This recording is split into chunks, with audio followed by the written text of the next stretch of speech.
پنجابیان یو سلطان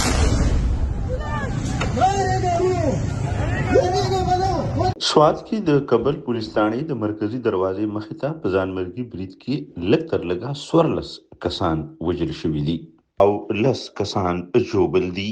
د روغتون سرچینې وایي له ژوبلو 4 کسان په نازک حالت کې دي.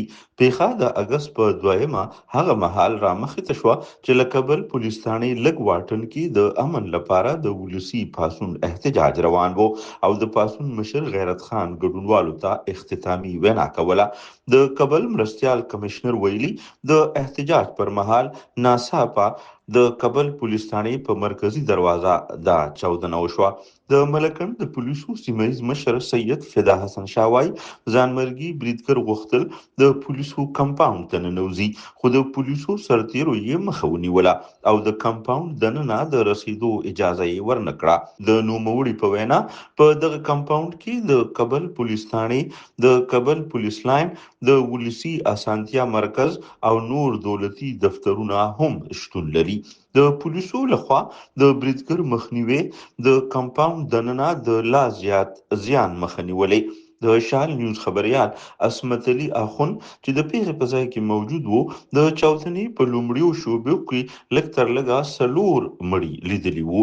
په وروستیو رسمي معلوماتو کې د 5 پولیس سرتیرو د وژل کېدو پخلی شوی دی.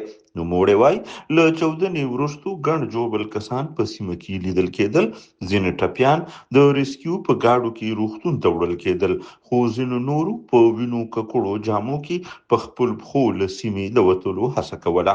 د روغتون سرچینو ویلي د 10 ژوبلو له ډلې د 4 کسانو حالت نازک دی. تر اوسه د نورو ژوبلو د روغتیا په اړه تفصیلي معلومات نه دي خپاره شوي. له چاودنې وروستو پولیس، ریسکیو 122 او نور امنیتي ځواکونه د پیښې ځای ته رسیدلي دي.